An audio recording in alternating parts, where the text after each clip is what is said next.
Hello, lovely terrier people. Welcome to Terrier Talk. This week, I'm going to reflect a little bit on a walk that I went on with my dogs early in the week, where I made a little balls up, and I ended up with Elvis, who's the difficult one out of my two, reacting at another dog.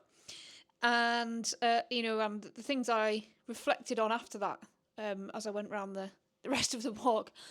So there's a little bit of a backstory here, and that the dog that he reacted at is a border collie that is owned by a lady who was involved in the incident when Elvis was attacked about 6 months ago.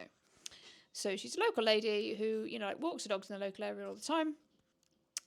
And previous to them getting this new kind of rescue border collie that they had, our dogs had always rubbed along okay. Whenever I'd meet them, I would leave my two off the lead, and I wouldn't say they were like chummy best of mates, but they would, kind of have a quick bum sniff and walk on through, and we wouldn't have any too much of a problem, and pass the time of day, and off we'd go again.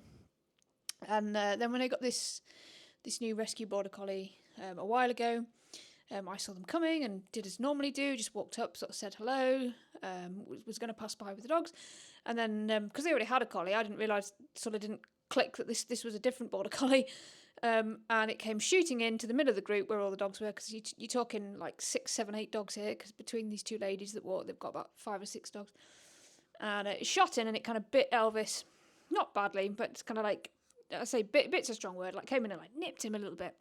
And I was like, oh dear, I thought your collie and my dog got on. And she was like, oh no, that's a different collie. And I was like, all right, okay. So I just took Elvis by the collar and walked on and didn't really think too much of it. And every time we passed them after that, I kept Elvis on a lead, because I was like, well, that collie doesn't like him, so I'm just going to keep on a lead and walk on through. I'm not going to let him off the lead to mingle with their dogs anymore. And it would react at him, so it would bark at him. And it was a young adolescent male dog, and I don't know what it is about Elvis, but unfortunately he's always come off on the wrong end of other young adolescent male dogs. So he's entire, whether he just carries a lot of testosterone, I don't know, but it's always been the case for him, and it's kind of what's led to a lot of our issues. And long story short, a few months after this incident, I saw them approaching quite a long distance away, and this particular collie was a long way out in front of them. I recalled Elvis, put him on a lead, took my two well out of the way, because I was like, this isn't going to go very well. Could see that their dog was approaching. They couldn't recall it. They didn't have control over it. And it ended up actually getting hold of Elvis and leaving puncture marks on his back. Now, not that I'm especially proud of this, but myself and the lady, not the lady who owns the dog, the lady who was with them, ended up having a really large stand-up row, because she sort of basically blamed it on Elvis. And I said, look, he was here. I said, I know he can be difficult. I know that. I said, but we are here. He was under control. He recalled away from your dog, and he was on a lead. Your dog was the one that approached, and my dog's the one that's been attacked. So yes, by the time you got here, he was giving back, because he was, by that point, he was defending himself and barking at their dog. But I said, I recalled him and put him on a lead. You weren't able to recall your dog, so I'm afraid I'm in the right here. And then unfortunately we had a very long stand-up row, because she accused me of not knowing anything about dogs, and as you can assume, that didn't go down very well. So I wasn't particularly proud of the way I behaved in those moments, but that's what happened. I'd rather, I understand what it's like to have a difficult dog. Nobody wants their dog to attack somebody else, and normally, because I've been the person that's made this mistake, I can let it go and just go, look, it happened, don't worry about it, let's get on with it. And ever since then, every time I've seen that particular lady, she's actually avoided me, and we've, I think, mutually decided to avoid each other. So basically what happened was this lady was coming across a bridge with her dog into the car park where I just got my two out of the car, and a collie that she was with, I don't know if it was the one that attacked Elvis or not, but it went border collie, and it went stalky, and it kind of did that stalky thing that border collies do, and it started stalking towards him. Now, in this moment, because I don't particularly like this lady very much, and this is on me to a certain extent, I just thought, right, fine, and I just walked on by. But unfortunately, Elvis locked eyes with this border collie and had a bit of a pop at it. Well, the reality of the situation is, I've got perfectly good control over Elvis. I could have stopped that if I'd wanted to. I could have got him under control, turned him in the opposite direction, put him on the other side of me, whole multitude of things I could have done to prevent that. Okay. Now, this is where you then, like get into a couple of things that like I reflected on after I walked away from that. I went, well, it was my kind of like me being a little bit like, I'm just gonna, whatever happens, I don't care about that dog, I don't care about that person. That I allowed Elvis to react. I don't think he's scared of that dog. I think he was just telling it to get out of its face. It was a border collie.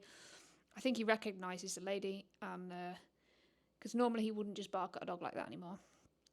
And and I think he felt my tension, and I think the lady's dog felt her tension because she came like running up behind it and grabbed it because she was obviously worried that it wouldn't recall. And obviously she was quite stressed because she saw me, and I could see that her collie went into a kind of an extra level of stress, got a bit locked-eyed and starey. Elvis sensed the situation as well, got a bit locked-eyed and starey, and the whole thing, kind of like went downhill. So it's one of those situations where really we as humans let our dogs down, both myself and the lady with her dog. I could have done something about it. Whether she had control enough over her dog or engagement enough with her dog, I don't know, to stop that, to stop her dog from behaving like that. I mean, her dog didn't actually bark, but it started the aggression, if you like, because Elvis originally saw the dog and looked away, and then it started to lock eyes on him, and then he locked eyes, and the whole thing kind of descended from there. But I walked away thinking, well, I could have stopped that, so my bad, right? Like, I could have done something. And really, even though I perhaps wasn't expecting him to react, I still put too much responsibility on him, given the situation. Like that's a person and a breed of dog, and a dog behaving exactly as it was, like like coming towards him in a way where he's been attacked before. I should have supported him a little bit more. My bad. And I sort of walked around the rest of that walk thinking, that I let my own kind of prejudice get in the way there. And also, it was really more the way that we behaved as humans that caused that, I think. Had we been relaxed, had we not been looking at each other going, I don't like you, then a lot of that probably wouldn't have happened. And really, going forward into training dogs, other people's dogs, that's something we can certainly think about and consider a little bit more, because I think, a lot of you out there with terriers will definitely have nemesis dogs that you don't get on with, locals in the area, people that have said nasty things to you about your dogs, your dogs just don't get on with those particular dogs, or particular breed types that your dogs don't get on with, and you have that instant kind of like internal reaction to when you see that dog coming, that really then trickles over into your dog's behaviour as well, because if you especially have a good relationship with your dog, they sense that and they know, you're not causing them to react as such, but you are definitely like adding to the problem. And then the further I got around the walk, we had another situation, and this is where I realised that really it was kind of me in that particular situation, not the level of Elvis's sort of like training or a regression of his training in any way, shape or form, or regression of his behaviour, because we came face to face with two border collies again behaving very much like border collies. They saw him. We came around a corner. He was off the lead. He stopped because he saw the dogs, which is what he does. And they went stalky and they went very aggressive. Right? They didn't actually bark at this point, but you could tell that everything about them was aggressive. The stance, everything towards him. I recalled him, which he did. He did recall to me at that point. So again, I was like, well, we had that reaction earlier, but like, it's proved in that way that it wasn't necessarily a fall off of his behaviour in general. It was an isolated situation, because he could have just gone forward and attacked those dogs at that point had he wanted to, or could have barked them or whatever, but he didn't. If he did exactly what he's been trained to do, which was stop, not approach the dogs. And then when I asked him to, he recalled to me beautifully. He went on the lead. We went off to one side, and these dogs came past us, barking, screaming, yelling, and lunging at us. Again, the lady stopped and she said, I'm very sorry, they're very active. Thank you very much for recalling your dog. She was obviously very grateful that I had good control of my dogs, because I was able to recall them both away from her, because I know how she was feeling. She came round the corner, she saw two off-lead dogs. She's in control of two on-lead reactive dogs, and her heart must have sunk, because she thought, oh no, here we go again. And I was able to recall mine, which is obviously what every reactive dog owner wants every off-lead dog owner to be able to do. And we came out to the side, and he didn't cause any problems with those dogs whatsoever, even though they were the same breed. They were actively aggressive towards him, and not just barking at him in a get out of the way. They were actively aggressive, This lady was hanging on to them, 2 of them, again, same breed, everything, and he was able to behave impeccably. So really, it just made me think about how our behaviour as people, really does transfer over to our dogs in certain situations. And while this kind of there's this whole kind of thing about how you cause all your dog's behaviour, which of course you don't, but you are 100% part of that trigger picture.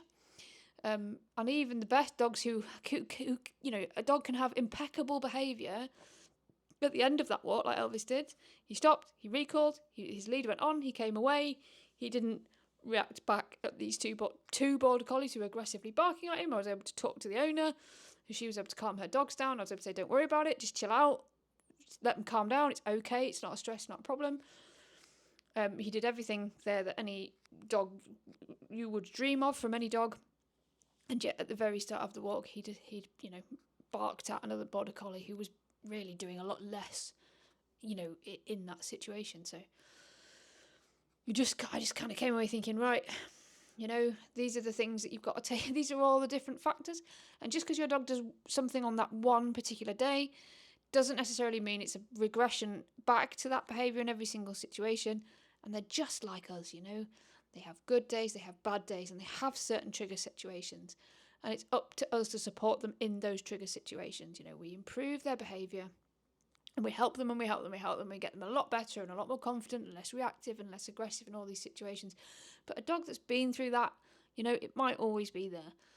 And really, you have to step up as the person occasionally and just support them that little bit, which I didn't, in that situation with Elvis. He's not scared, right? It wasn't that much skin off his nose to have a bark at that dog. But, I should have helped him behave better in that situation, and that was kind of my responsibility. So, my takeaways were just that,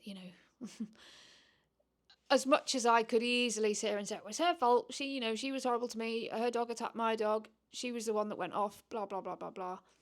In that moment, I let my dog down in the sense that I didn't step up and take responsibility, even though I could finger point at that other woman and say, this, and it was her, and her dog started it, which he did. Even though as a terrier, ours are often the first ones to be vocal. In that situation, it wasn't Elvis that started it. He didn't start the lock-eye stary business.